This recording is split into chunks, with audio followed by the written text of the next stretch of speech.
नमस्कार, मैं हूं संजय शर्मा। आप देख रहे हैं 4 PM न्यूज़ नेटवर्क। मुझे लगता है कि इस देश की सरकार चलाने वालों में, सत्ता चलाने वालों को नैतिकता, शर्म, हया कुछ बची नहीं है। पहले जो काम चोरी छुपे होता था, वो अब डंके की चोट पर हो रहा है। कोई फ़र्क ही नहीं पड़ता कि जनता इसके बारे में क्या सोचेगी, क्या समझेगी, जनता को रिएक्शन क्या होगा। सबको लगता है कि अब कुछ भी हम कर लें, कोई फ़र्क नहीं पड़ेगा। ताजा मामला महाराष्ट्र का है। महाराष्ट्र में अजीत पवार ने बगावत करी और वो सरकार में शामिल होकर डिप्टी सीएम बन गए। उनके साथ 9 और विधायकों ने मंत्री पद की शपथ ले ली। ठीक है, इसमें कोई समस्या नहीं है, क्योंकि इस तरह के सत्ता परिवर्तन होते रहते हैं। लोग लालच में सरकारों में आते हैं, जाते हैं। लेकिन तब फर्क पड़ता है जब जनवरी में एक नेता के घर पे ईडी रेड मारती है, छापा मारती है। मार्च में उसी नेता के घर फिर छापा मारा जाता है। अप्रैल में फिर उस नेता के घर पे छापा मारा जाता है। सोचिए आप, जनवरी, मार्च, अप्रैल में 3-3 बार ईडी छापा मारती है,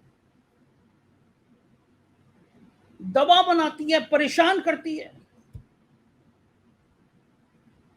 समझाती है कि तुम्हारा भविष्य क्या है। सबको समझ आ जाता है कि जेल जाना तय है उस नेता का। हसन नाम है, हसन। और आज वो नेता राज्यपाल के सामने महाराष्ट्र में कैबिनेट मिनिस्टर की शपथ ले रहे होते हैं। तो भारतीय जनता पार्टी क्या वॉशिंग मशीन है? भारतीय जनता पार्टी वो वॉशिंग मशीन बन गई है जिसमें कितने ही बलात्कारी, चोर, लुटेरे डुबकी लगाएंगे और जब निकलेंगे तो वो निरमा के पाउडर से नहाए हुए सफेद सफेद नजर आएंगे। महाराष्ट्र की राजनीति पर जो कुछ हुआ, उसको समझने के लिए, उसको परखने के लिए एक ऐसे पत्रकार की बात मैं आपको सुनवाऊंगा जिसको आप बहुत पसंद करते हैं। महाराष्ट्र की राजनीति का एक एक चीज उनको पता होती है। मैं बात कर रहा हूं अशोक वानखेड़े की।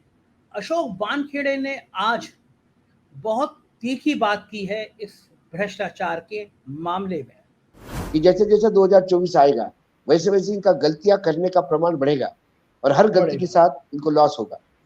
आज शरद पवार की पार्टी तोड़ के उन्होंने एक बता दिया पूरे देश में कि भ्रष्टाचार से इनको कोई परहेज नहीं है। जिस पार्टी को 2 दिन पहले भ्रष्टाचारी पार्टी कहा, 17,000 करोड़ का घोटाला गिनाया और 20 लाख करोड़ का घोटाला गिनाया, अब वो घोटाला अगली बार 18 लाख करोड़ का कहेंगे, क्योंकि 2 लाख करोड़ का घोटाला एनसीपी साथ आने से एडजस्ट हो गया, क्योंकि अब वो घोटाला नहीं रहा।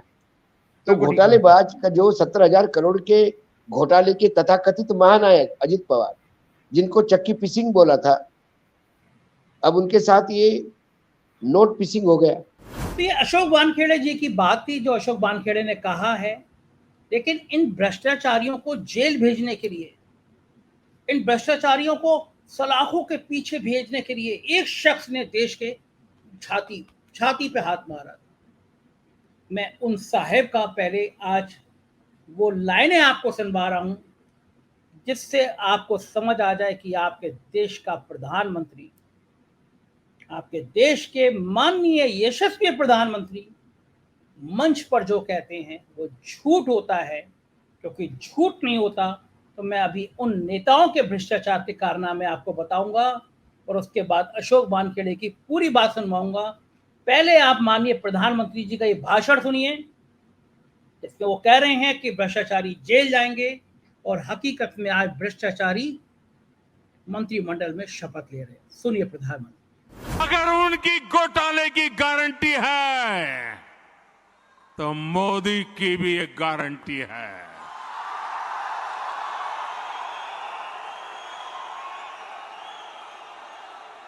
और मेरी गारंटी है, हर घोटालेबाज पर कार्रवाई की गारंटी। तो ये थे माननीय प्रधानमंत्री जी, जो कह रहे हैं कि भ्रष्टाचारी कांप रहे हैं, मैं घोटालेबाजों को जेल भेज दूंगा, सजा कर दूंगा, जीने नहीं दूंगा, बड़ी बड़ी बातें।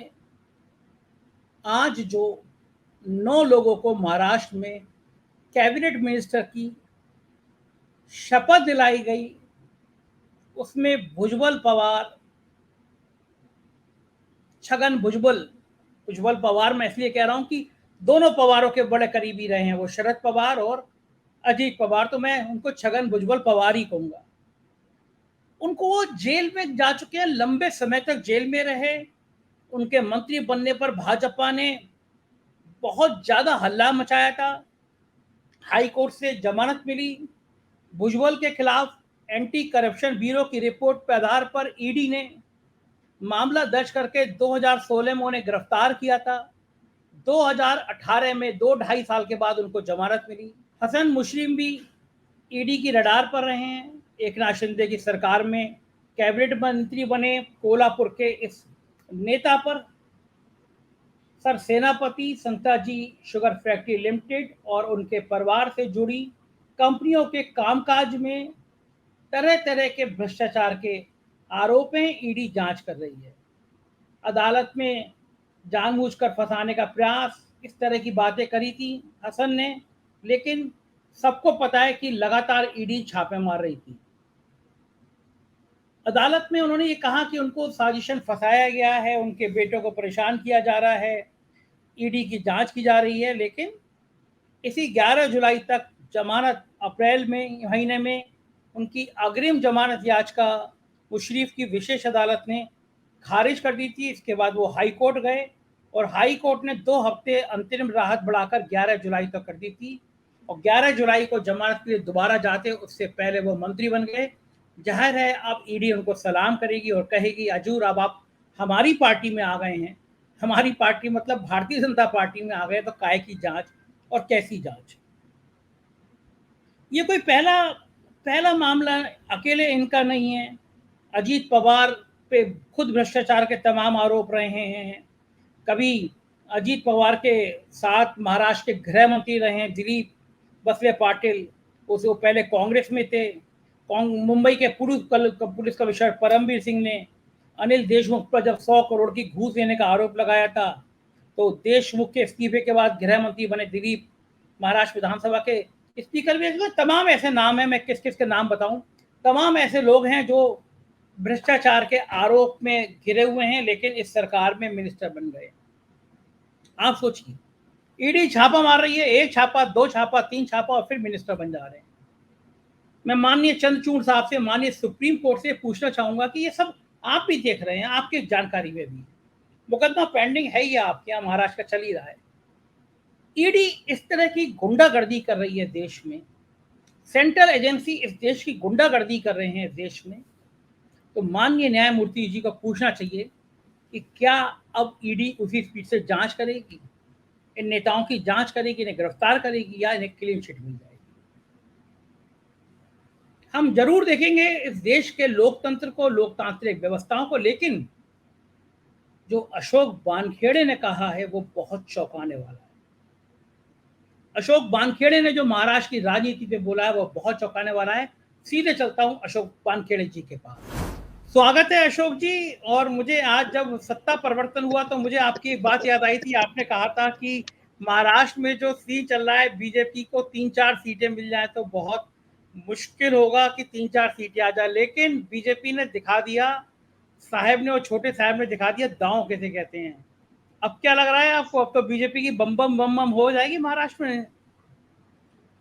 फिर वही गलती की जो उन्होंने शिवसेना तोड़ने की गलती की। शिवसेना तोड़ने के बाद जो शिवसेना उन्होंने जिसको दिलवाया, सिंबल दिलवाया, सब कुछ करवाया, वो तो चुनाव लड़ने की भी हिम्मत नहीं करता बाई इलेक्शन में। वो जितना भी हुंकार भरते हैं मुख्यमंत्री एकनाथ शिंदे शिवसेना होने का, वो सिर्फ 105 के बलबूते पे जो वो सरकार में बैठे। उनके पास जो 40 लोग हैं उनमें से 35, 36, 37 लोग तो चुनाव भी जीतने के लाले पड़े हुए हैं। और दूसरी तरफ जिस शिवसेना को आप समाप्त करने वाले थे, वो शिवसेना सिंपैथी के वेव पे इतनी उभर के आ गई कि आदित्य ठाकरे ने भी कल जब मुंबई में हल्ला बोल दिया, एक बहुत बड़ा मोर्चा निकाला, तो उसका रोड शो देखने लायक था। आदित्य ठाकरे, जिसको कभी हमने नहीं सोचा था कि लाखों की भीड़ उसको उमड़ाएगी, वो उमड़ आई, वो शिवसेना के साथ हुआ। मेरे शब्द याद रखिए संजय भाई, कल शरद पवार रास्ते पे उतर रहे, आज प्रेस कॉन्फ्रेंस के बाद उनके यहाँ लगातार लोगों की लाइन लगी हुई है, मिलने वालों की। कार्यकर्ता टूट पड़ा है। अभी तक लोगों को यही पता नहीं था कि अजित पवार गए, ये शरद पवार पूरी पार्टी के साथ, मतलब अजित को शरद पवार ने ही ज्वाइन करवाई। तो कई जगह पोस्टर्स ऐसे लगे हैं कि फला फला को मुख्यमंत्री बनने के लिए, मंत्री बनाने के लिए हम शरद पवार जी को धन्यवाद देते हैं, ऊपर शरद पवार का फोटो लगाया। कार्यकर्ता को पता ही नहीं कि ये ऐसा कांड हुआ है। अब शरद पवार जी के प्रेस कॉन्फ्रेंस के बाद गांव गांव में खबर पड़ गई है कि तो शरद पवार के ही पीठ पे खंजर घोंपा गया है। शरद पवार कल अपने राजनीतिक गुरु यशवंतराव चौहान के समाधि पर जाकर एक बार फिर आशीर्वाद लेके रास्ते पे उतरने वाले हैं। पहला सम्मेलन उनका दलितों का सम्मेलन होगा, जिसको एड्रेस करने वाले हैं सातारा में। वो पहले से था, लेकिन अब वो कह रहे थे कि मैं गांव गांव जाऊंगा, हर शहर जाऊंगा, फिर से पार्टी खड़ी करूंगा। उन्होंने 1980 का एक वाकया बताया कि जब वो पार्टी के नेता थे और पार्टी ने 58 सीटें जीत के विधानसभा में आए थे, वो विपक्ष के नेता थे। एकाएक एक दिन 52 लोग चले गए और वो 5 लोगों के नेता रह गए, क्योंकि 6 लोग कुल उनके पास थे उनको पकड़ के। उन्होंने फिर रास्ते पे उतर के गांव गांव जाके पार्टी खड़ी की और फिर अगले चुनाव में 59 लोग चुनाव जितवा के लाए, और जो 52 छोड़ के चले गए थे उनमें से 3-4 ही चुनाव जीत पाए। तो कई लोगों का ये भी कहना है, और हमको पूछे देखिए कि हम जब लोगों को सुनाते हैं तो लोग सुनाते हैं तो हमको भी सुनना चाहिए। तो कुछ लोगों ने ये सवाल पूछा कि क्या 1980 के शरद पवार आज हैं? क्या शरद पवार की हेल्थ साथ देती है? क्या शरद पवार के पास उतनी ताकत है शारीरिक रूप से? फिर मैं लोगों को 2019 बताता हूँ। 2019 और 2023 में सिर्फ 4 साल का डिफरेंस है। शरद पवार तब भी ऑपरेशन होके कैंसर से जूझ रहे थे, और शिवसेना और बीजेपी कंबाइन चुनाव लड़ रही थी। मेरा आकलन था कि कांग्रेस और एनसीपी को मिलकर 50 सीटें मुश्किल आ जाएगी, लेकिन एक ईडी के नोटिस ने शरद पवार को रोड पे उतारा, और शरद पवार रोड पे उतरने के बाद पूरा महाराष्ट्र शरद पवार के पीछे खड़ा हो गया, और राजनीति के सारे समीकरण बदल गए, और महाविकास आघाड़ी का जन्म हुआ, और बीजेपी सत्ता में आते आते रह गई। तो 4 साल में इतना बदलाव नहीं हुआ। शिवसेना की तरफ देखेंगे तो शिवसेना में पिता का नाम है विरासत में, उनकी पुण्याई की बात वो करते हैं, लेकिन यहां तो शरद पवार स्वयं है। तो सुप्रिया सुळे को पिता भी है, पिता की विरासत भी है, पिता का ज्ञान भी है। ये लोग गए, इसमें 2-3 एंगल से संजय जी जो मुझे लगता है मैं आपसे बात शेयर करूंगा। पहला ये है कि यदि एक सरकार है, मेजॉरिटी में है, सरकार को कोई धोखा नहीं है, विपक्ष सरकार गिराने का प्रयास भी नहीं कर रहा है, सरकार एक साल पूरा करती है, बड़े बड़े विज्ञापन देती है, ऐसे में सरकार को और 40 विधायकों की जरूरत क्यों पड़ी? और यदि अजित पवार समर्थन देने आए तो समर्थन ले लेते, रातों रात सारा डिसाइड करके तुरंत अजित पवार के 8 लोगों को मंत्री बनाने की जरूरत क्या पड़ी? अब ये मंत्री बनाने के बाद जो एकनाथ शिंदे के लोग कपड़े सिलवा के बैठे थे लाइन में कि अब अगले एक्सपांशन में मंत्री बनेंगे, उनके अरमानों पे पानी फिर गया। बीजेपी के कई लोग सोच रहे थे कि चलो अब आखिरी साल में तो मंत्री बन ही जाएंगे, एक्सपांशन होगा, वो भी रह गए। अब बीजेपी का कुनबा बढ़ गया, 180-200 सीटें उनके पास हो जाएंगी। लेकिन 200 सीटों में जब विधानसभा लड़ेंगे तो बीजेपी कितनी लड़ेगी, अजित पवार को कितनी देगी, एकनाथ शिंदे को कितनी देगी?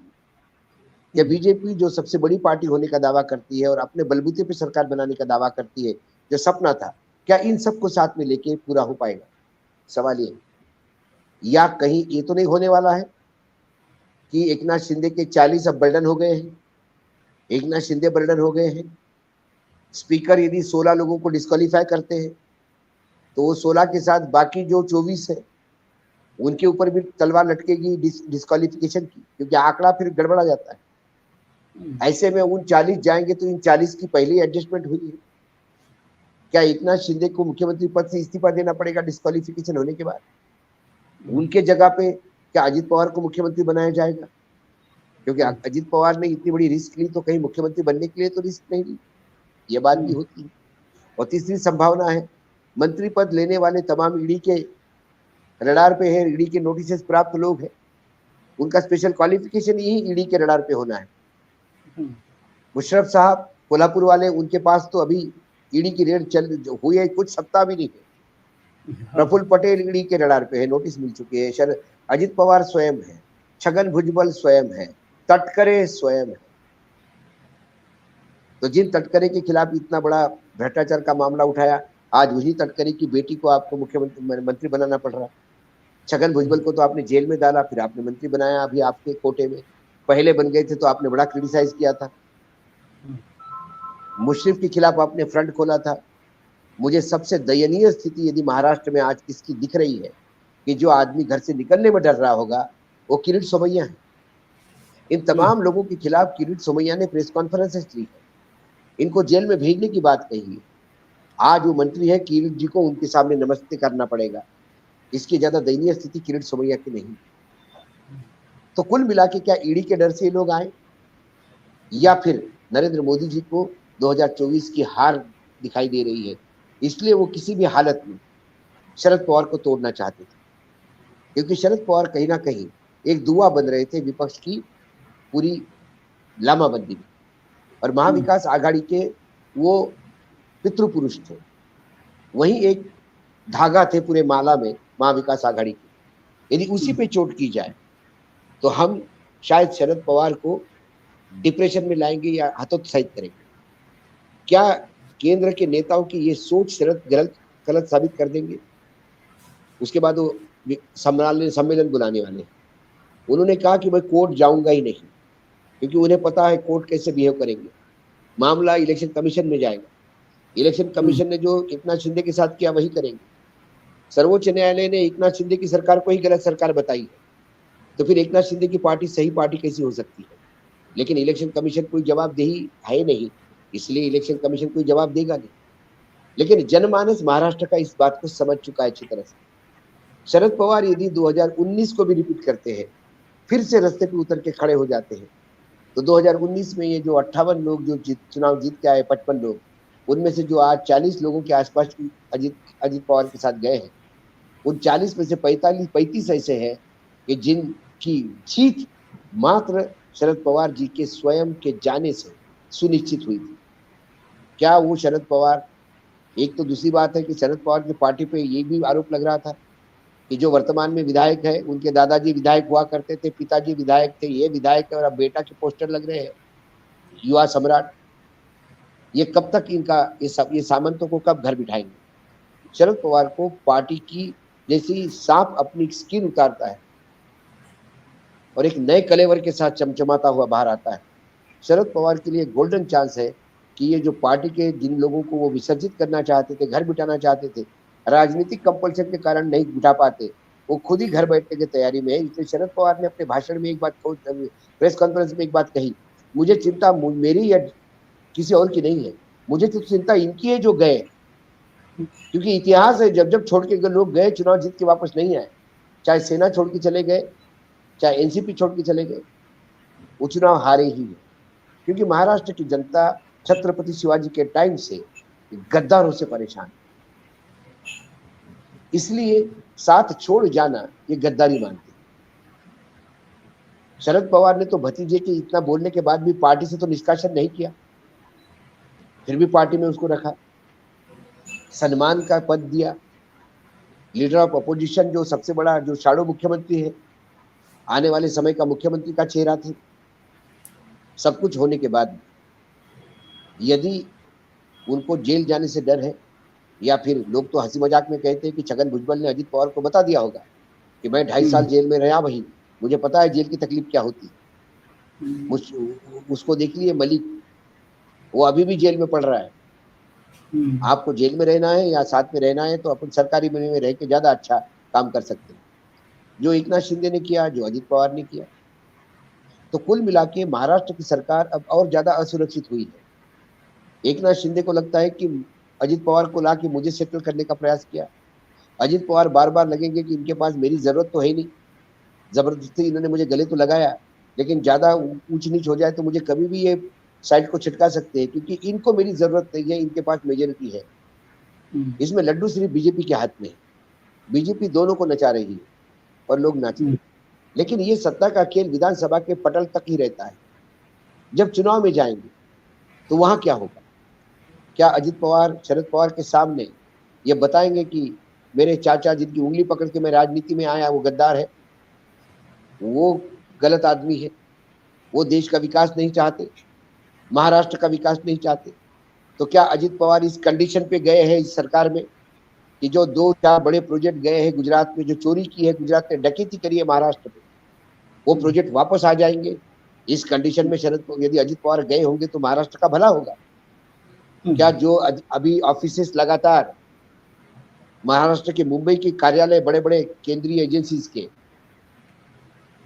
लगातार जा रहे हैं गुजरात की तरफ, तो क्या उनको वापस लाने का गारंटी ली है ताकि मराठी अस्मिता को जिंदा रखे? ये सारी बातों के साथ वो गए होंगे तो अजित पवार को भविष्य है। और अजित पवार अपने डर से गए होंगे तो डर गया वो मर गया, सलीम जावेद का वो डायलॉग हर जगह पे मौजूद होता है। और मुझे लगता है यहाँ पर भी कल शरद पवार की बाहर निकलने का समय है। कल शरद पवार का रोड शो है। कल शरद पवार को कैसा उत्साह मिलता है, कैसा उनको ताकत मिलती है, जनता कैसी उनको सर पे लेती है। क्योंकि उद्धव ठाकरे, आदित्य ठाकरे कभी सोचा नहीं था पुणे में आदित्य ठाकरे को इतनी भीड़ मिलेगी लाखों में। जब मिलने लगी है तो वो सहानुभूति, ठीक बात है। ये सहानुभूति शरद पवार बटोर लोग कह रहे हैं, अशोक जी, लोग कह रहे हैं कि इसमें भी शरद पवार का कोई गेम हो सकता है, क्या है संभावना, या ये सब कुछ रूटीन में हुआ, डर की वजह से हुआ? इस डर नहीं, शरद पवार की इसमें गेम क्या हो सकती है? शरद पवार की गेम होती तो आज शरद पवार प्रेस कॉन्फ्रेंस में ये बोलते, मैंने पहले ही पार्टी से इस्तीफा देने की बात की थी, अब मुझसे संगठन संभालने भी नहीं, मेरी उम्र भी हो गई, ऐसे में अब पार्टी, अब इन लोगों ने तय कर लिया जाना, मैं क्या कर सकता हूँ?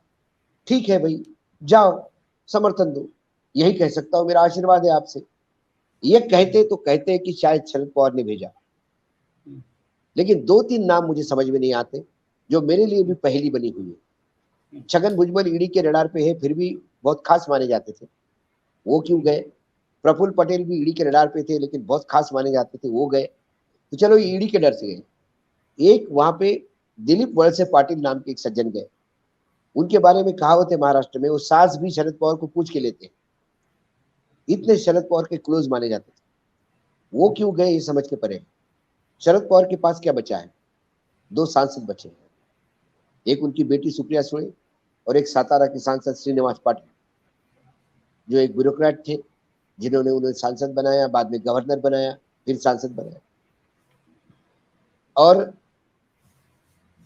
कुछ आव्हाड़ जैसे 2-4 एमएलए बचे होंगे, 7-8 एमएलए होंगे। शरद पवार का दावा है कि 4 दिनों में बहुत सारा चित्र सामने आएगा कि वाकई कितने लोग गए, क्योंकि कुछ लोग मेरे संपर्क में हैं, वो कहते हैं कि हम तो ऐसे ही चले गए थे, हम वापस आना चाहते हैं।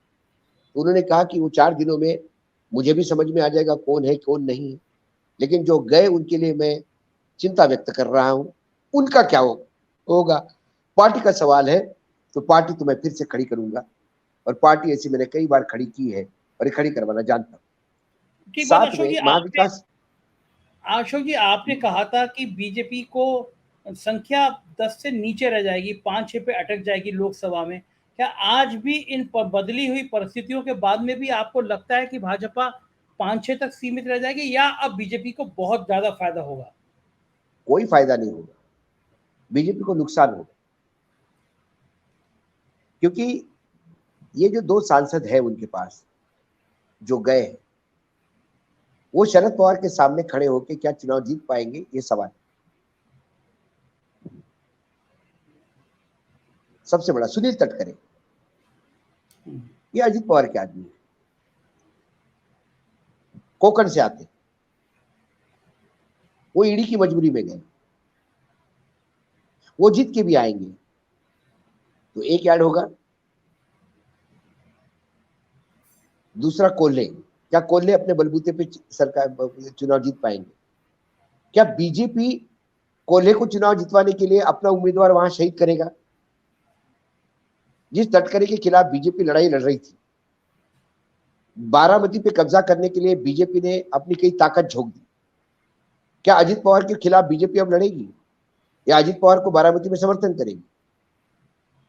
बीजेपी को ये देखना है कि जो 40 लोग आए हैं, यदि इनको टिकट देती है, अजित पवार चुनाव लड़वाते हैं 40 लोगों को, तो बीजेपी वहां अपनी उम्मीदवार नहीं उतार पाएगी। क्या बीजेपी 80 सीटों का शहादत देने को तैयार है आज? 40 एकनाथ शिंदे के और 40 इनके।